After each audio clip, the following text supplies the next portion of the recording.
দর্শকবৃন্দ, আসসালামু আলাইকুম রহমতুল্লাহ। আপনারা যারা ভুট্টা চাষ করছেন তাদের জন্য আজকের ভিডিওটা অনেক অনেক গুরুত্বপূর্ণ। আপনারা অনেকেই আমার ভিডিওর নিচে কমেন্ট করে থাকেন আমার ভুট্টা গাছের পাতা হলুদ হয়ে যাচ্ছে এবং আমার ভুট্টা গাছ বৃদ্ধি হচ্ছে না এবং আমার ভুট্টা গাছ চিকুন মোটা তাজা হচ্ছে না। তাই আজকের এই ভিডিওতে এই বিষয় নিয়ে আলোচনা করব।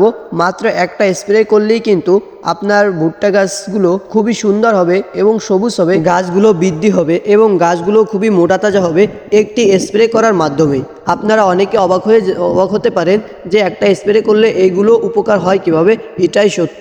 দর্শকবৃন্দ, বাংলাদেশে সবজি চাষবাস করার যে অবস্থা তার থেকে কিন্তু ভুট্টা চাষ করা ভালো। তাই ভুট্টা চাষে সঠিক পরিচর্যা করেন এবং ভুট্টা গাছে ফলন আনেন। আর যদি ভুট্টা গাছে ফলন ভালো আনতে হয় তাহলে কিন্তু আগে অবশ্যই কিন্তু গাছগুলো খুবই সবুজ রাখতে হবে এবং গাছগুলো বৃদ্ধি করতে হবে এবং গাছগুলো কিন্তু মোটা তাজা করতে হবে। তাই দর্শক বন্ধু, এখন আলোচনা করি কি স্প্রে দেবেন এবং কতটুকু হারে দেবেন এবং কোন নিয়মে দেবেন এবং কতটুক বয়স হলে স্প্রে করবেন সেই বিষয়ে কিন্তু আলোচনা করব।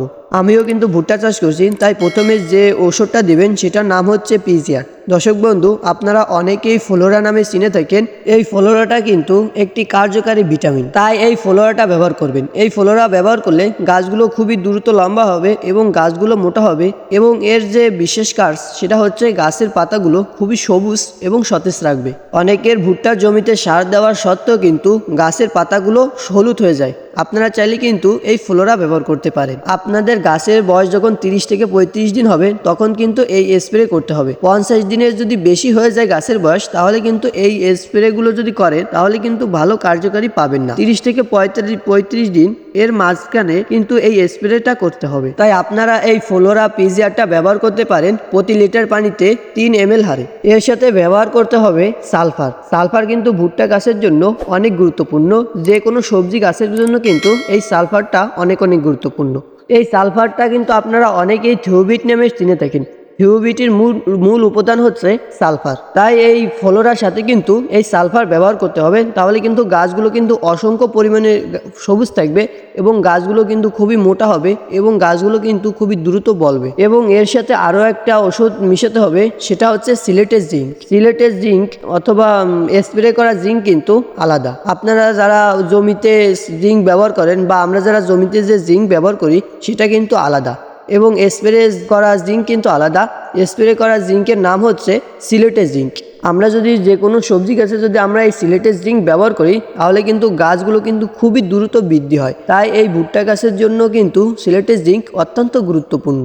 এই 3টি উপাদান একসাথে মিশিয়ে আপনার জমিতে কিন্তু স্প্রে করতে হবে। ফ্লোরা ব্যবহার করবেন প্রতি লিটার পানিতে 3 ml হারে এবং সালফার ব্যবহার করবেন প্রতি লিটার পানিতে 5 গ্রাম হারে এবং জিঙ্ক ব্যবহার করবেন প্রতি লিটার পানিতে 1 গ্রাম হারে। আপনারা যদি এই 3টি কম্পোজিশন একসাথে মিশিয়ে যদি আপনার ভুট্টার জমিতে স্প্রে করেন, যখন আপনার গাছের বয়স হবে 35 দিন তখন কিন্তু এই স্প্রেটা করতে হবে। 50 দিনের বেশি যদি বয়স হয়ে যায় তাহলে কিন্তু এই স্প্রেটা করবেন না।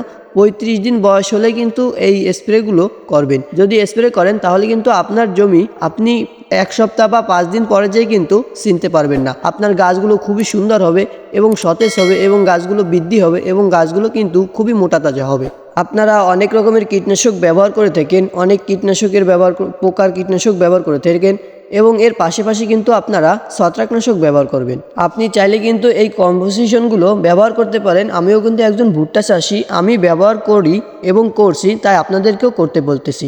দর্শক বন্ধু, এই ছিল আজকের ভিডিওতে যদি কোনো জায়গায় কোনো ভুল হয়ে থাকে তাহলে অবশ্যই কিন্তু ক্ষমা করে দেবেন।